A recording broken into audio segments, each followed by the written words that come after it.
Y atención con la noticia que vamos a contarles, porque hoy en día que todos los utilizamos, estamos más que expuestos a una situación de vulnerabilidad respecto de que algo que forma parte de nuestro cuerpo, nuestros datos biométricos. Y esto nos lleva a la provincia de Neuquén, allí en la localidad de Zapala, porque había un kiosquero que compraba datos biométricos a los vecinos por 20.000 pesos.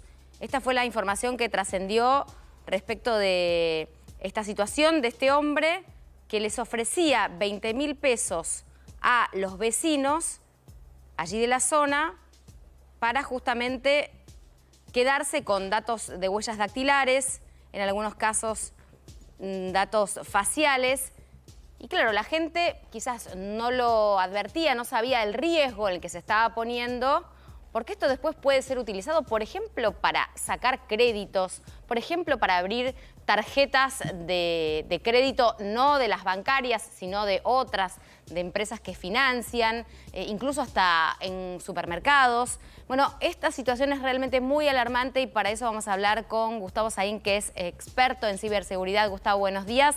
Bueno, ¿qué reflexión podemos hacer ante esto que sucedió en Zapala, pero que la verdad es que es una alerta para todos porque todos estamos expuestos?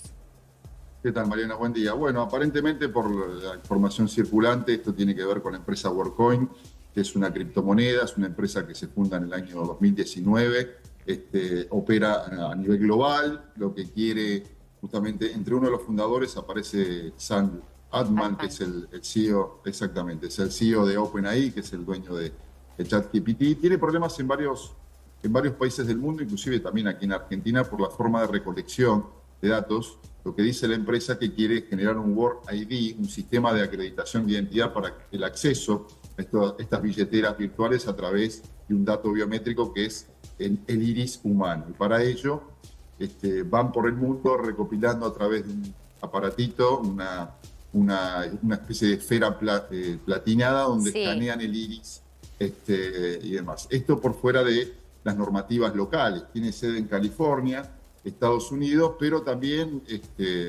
tiene sede en las Islas Caimán, que es reconocido como un paraíso fiscal. Esto plantea ciertas dudas y bueno, aparentemente este es el primer caso que yo escucho que eso es tercerizado. Generalmente ellos lo hacen en lugares públicos, se acercan con esta ORF, como se llama, que es esta esfera para escanear el iris en determinados lugares del país. Incluso, pero acá, Gustavo, lo hemos visto acá en la ciudad de Buenos Aires muy extendido, ¿no? Lo hemos visto particularmente, me tocó, por ejemplo, verlo en algunas estaciones del SubTV, se habían dispuesto en distintos locales, incluso hasta, entiendo que está en las puertas de algún que otro shopping, no sé si de Ciudad de Buenos Aires, pero sí en el conurbano, promocionando justamente esto. Y claro, la gente quizás con necesidad de efectivo, de dinero, en ese momento lo que se prometía era darte un dinero en dólares a través de la criptomoneda, según entiendo. Pero sé que hubo en su momento también alerta, estamos hablando de hace un año o un poquito más también,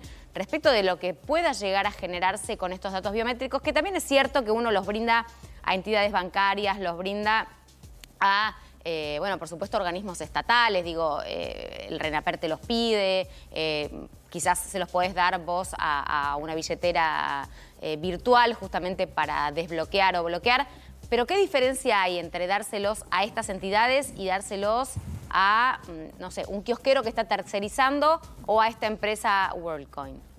Eso es lo que iba. Yo la primera vez que veo un caso que se terceriza. Lo que hace la empresa, fuera de los marcos legales de los países, en dos aspectos. Uno, en materia de protección de datos personales. Y el otro, en términos de derecho del consumidor. En materia de protección de datos personales, cuando vos, la mayoría de las legislaciones, tomando como modelo la europea, que es la que sigue la Argentina, nosotros tenemos nuestra ley de protección de datos personales, lo que dice es que cuando vos vas a tomar un dato sensible, pues es un dato sensible porque permite la identificación única y repetible de las personas. Huella dactilar, iris. Humano. Exactamente. Claro. Eso se tiene que hacer con un consentimiento informado, se tiene que firmar una especie de parte de aquel que cede este dato, y tiene que ver bien claro y registrarse el archivo, la base de datos digitalizada que almacena estos datos de terceros. La empresa dice que no lo almacena, pero esto es imposible, porque si vas a generar un sistema de acceso... ¿Para qué lo querés?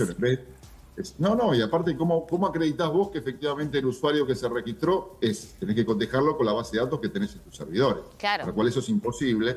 Entonces, si se almacena, se tiene que registrar en la legislación de los países. Esto no lo hace la empresa, por lo cual ha tenido inconvenientes. En España, por ejemplo, la Agencia Española de Protección de Datos ha prohibido esta forma de recolección de datos. Es legítimo que un sistema, una empresa o un organismo de gobierno, más todavía por sus competencias, pueda acopiar este tipo de datos para verificar la identidad de un ciudadano, o en este caso sería un cliente. Eso no está en discusión, pero también es bastante ambiguo los términos y condiciones. Ahí iba con respecto al tema del derecho al consumidor. La provincia de Buenos Aires, por ejemplo, ha suspendido, ha multado con casi 200 millones de pesos a la empresa porque en sus términos y condiciones dice que, por ejemplo, se puede suspender el servicio sin ningún tipo de reparación de indemnización de un día para otro.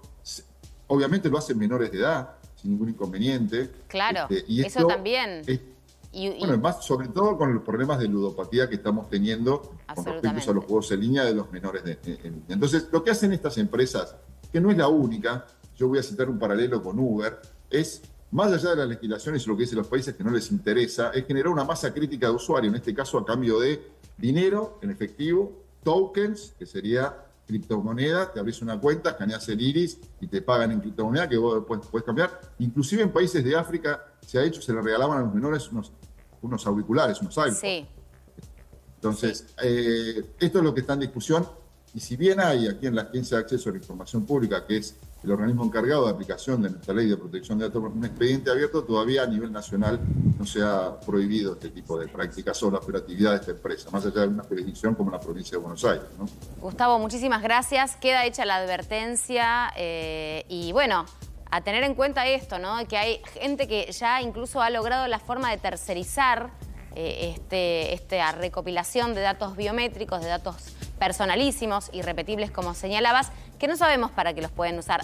El contraargumento es, bueno, constantemente vos estás usando el celular y ya muy posiblemente estén tus datos personales en muchísimos bancos de datos. Bueno, no lo sabemos. La verdad es que es todo un mundo que a veces nos agobia y bueno, no tenemos que tener miedo, sino advertencia y tener presentes estas cuestiones para tomar decisiones informadas. Gracias, Gustavo. No, por favor, ustedes. Hablamos